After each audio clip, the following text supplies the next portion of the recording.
एक सर्वसम्मत समाधान निकल जाए तो अच्छा। इसलिए जो भी देशभक्त है उनको चीन के सामान का बहिष्कार करना ही चाहिए। सर्जिकल स्ट्राइक का जहां सेना को पूरा श्रेय जाता है वहां पर मोदी जी को भी श्रेय जाता है। यूपी चुनाव आते ही अक्सर राम मंदिर का मुद्दा गरमाने लग जाता है। सर्जिकल स्ट्राइक होके हटी है, देश में एक अलग तरह का माहौल है। इन तमाम मुद्दों पर बात करने के लिए हमारे साथ मौजूद हैं योग गुरु बाबा रामदेव जी। बाबा जी, एक बार फिर राम मंदिर का मुद्दा गर्मा गया है, यूपी चुनाव सर पर है। लोग कह रहे हैं कि राम दिलाएंगे वोट, चाहे वो समाजवादी पार्टी है चाहे बीजेपी है, दोनों ही राम नाम को लेकर आगे बढ़ रही हैं। देखिए, मेरी माँ ने मेरा रामकृष्ण नाम रखा था बचपन में, और मेरे गुरु ने भी मेरा नाम रामदेव ही रखा।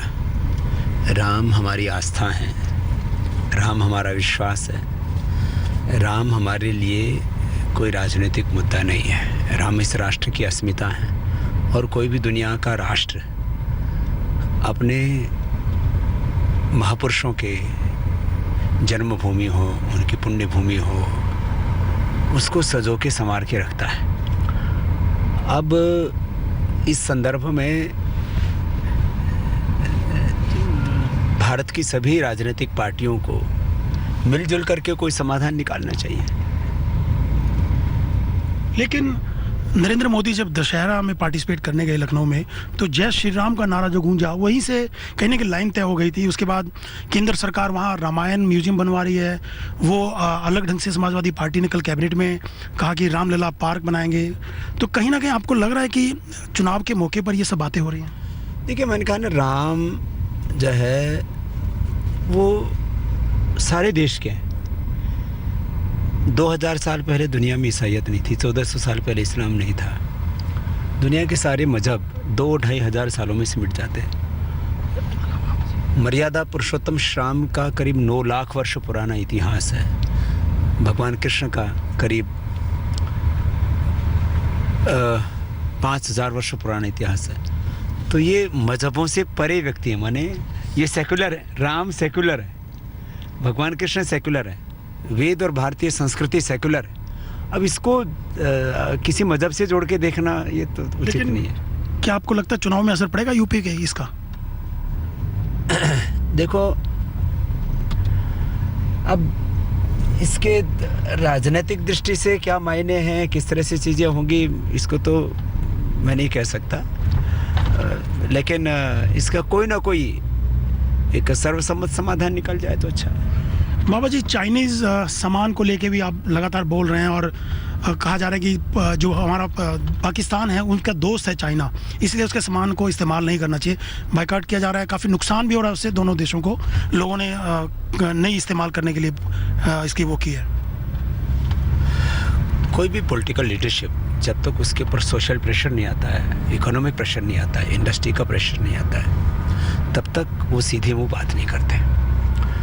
आज यदि हिंदुस्तान का 10 से 20% सामान चाइना में बिकता है, तो 80 से 90% चाइना का सामान यहाँ बिकता है। यदि परसेंटेज में हम बात करें तो यदि भारत के सभी लोग, चाहे वो चाइनीज़ पटाखे हैं, चाहे चाइनीज़ लड़ियाँ हैं, चाहे चाइनीज़ घड़ियाँ हैं, चाहे चाइनीज़ मोटरसाइकिल हैं, साइकिल हैं, माने खिलौनों से लेकर के हमारे भगवान राम कृष्ण हनुमान जी देवी देवताओं के चित्र, वो तक जो है चीन बनाता है। और हम यदि उनका बहिष्कार नहीं करेंगे तो चीन हमसे आर्थिक ताकत पाएगा, उन्हीं से बम बनाएगा, उसी से अपनी सैन्य शक्ति को बढ़ाएगा, और हमारे देश के ऊपर वो कभी भी हमला बोल सकता है। माने चीन को ताकतवर बनाना वो आस्तीन का सांप पालना या पाकिस्तान को ताकतवर बनाने जैसा है। तो माने, और खुलेआम वो तो तरफदारी करता है पाकिस्तान की।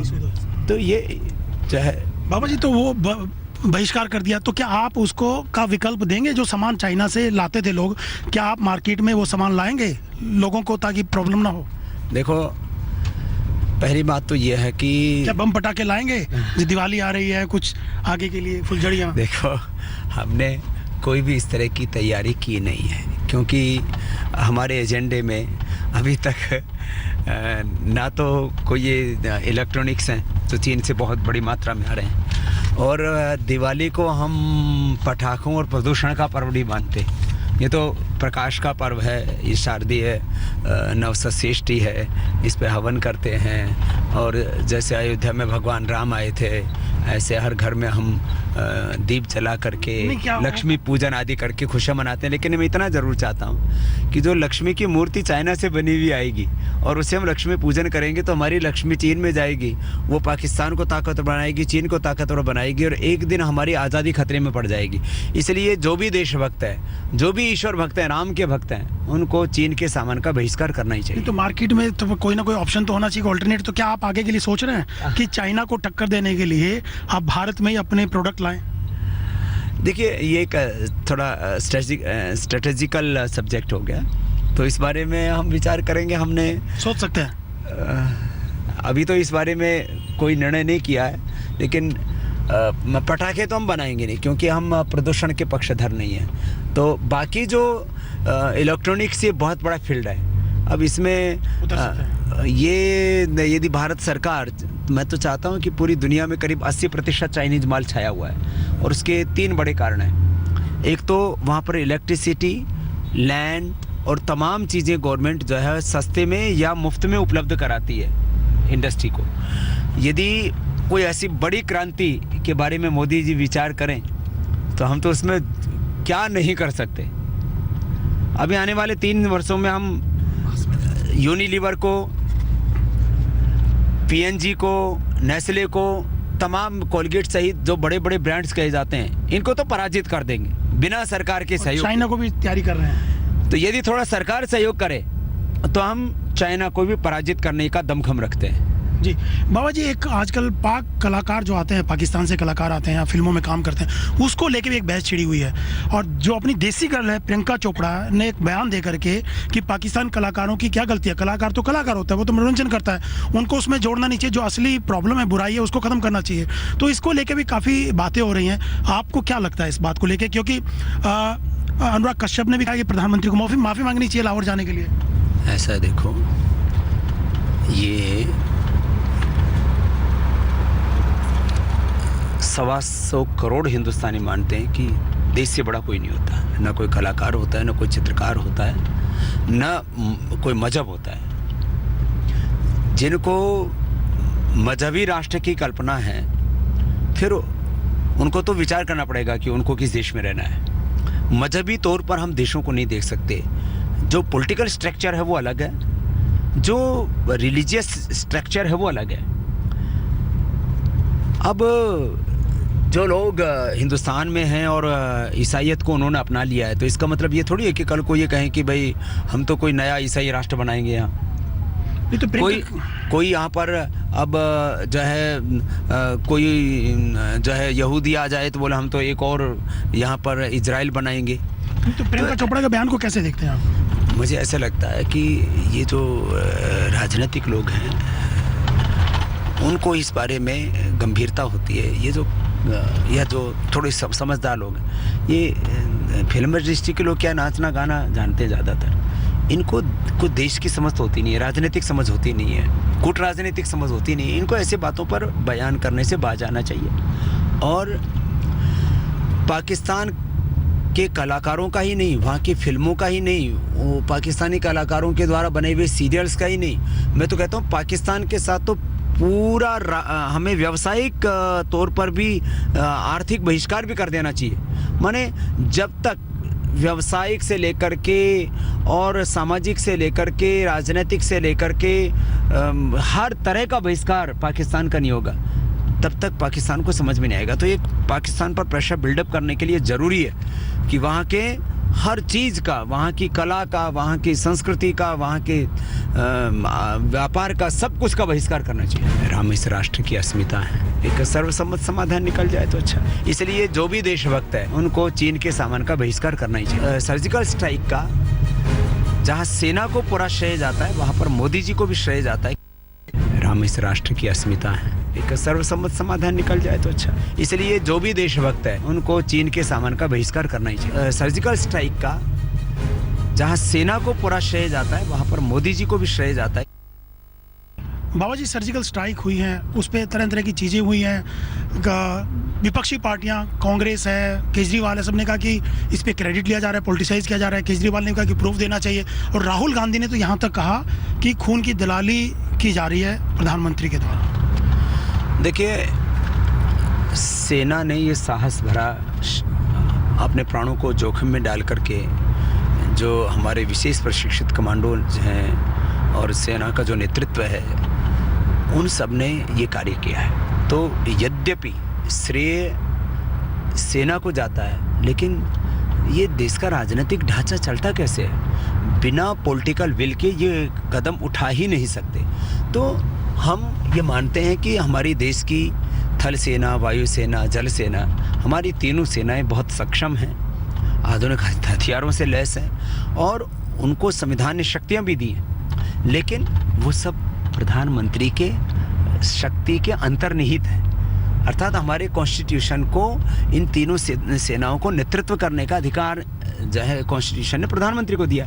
तो प्रधानमंत्री के संकल्प के बिना, प्रधानमंत्री के एक इच्छा शक्ति के बिना, उनके निर्देश के बिना हो ही नहीं सकता था। इसलिए जो है इस सर्जिकल स्ट्राइक का जहाँ सेना को पूरा श्रेय जाता है, वहाँ पर मोदी जी को भी श्रेय जाता है कि उनके मार्गदर्शन के बिना, उनकी इच्छा शक्ति के बिना ये हो ही नहीं सकता था।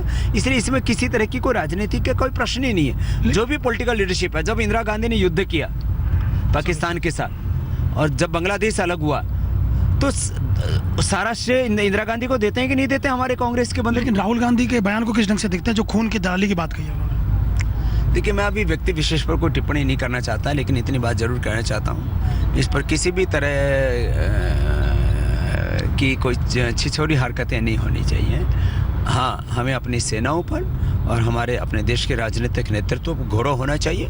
जिसको भी बहुमत मिला है, उस राजनीतिक पार्टी को हमें आदर देना चाहिए, और जो कुछ बड़े काम किए जाएं जिससे कि देश का गौरव बढ़ता है पूरी दुनिया में।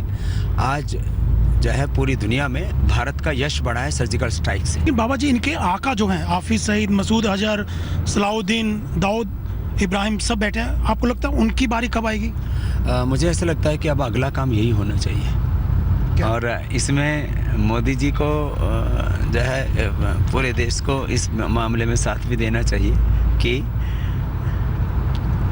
अब सर्जिकल स्ट्राइक के बाद जो मसूद अजहर क्या है, हाफिज सईद, मसूद अजहर, हाफिज सईद और सलाउद्दीन और दाऊद इब्राहिम, दाऊद जो है उस सब को उसके घर में जा कर के मारना चाहिए, जिस तरह से अमेरिका ने किया था उसामा बिन लादेन के साथ में। उसी तरह से उनके घर में जा कर के जब मारेंगे, तब मुझे लगता है कि इस देश के 125 करोड़ लोगों की आत्मा को शकुन मिलेगा, और ये काम कर देना चाहिए। और अभी तो थोड़े से आतंकवादी कैंप ध्वस्त हुए हैं। जितने भी पाक अधिकृत कश्मीर में आतंकवादी ट्रेनिंग कैंप चल रहे हैं, उनको मिसाइल से उड़ा देना चाहिए, पूरा देश साथ में। और जो है पाक अधिकृत कश्मीर को हिंदुस्तान में वापस मिला लेना चाहिए, पूरा हिंदुस्तान मोदी जी के साथ में, हमारी सेनाओं के साथ में।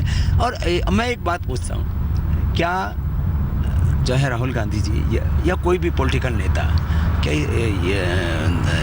इस बात का जवाब देंगे कि सेनाओं का नेतृत्व कौन करता है? मोदी जी तो करते हैं। तो मोदी जी को श्रेय मिलता है तो उसमें खुशी होनी चाहिए सबको। अरे देश का प्रधानमंत्री है ना, कोई पाकिस्तान का प्रधानमंत्री थोड़ी है ना मोदी। धन्यवाद बाबा जी।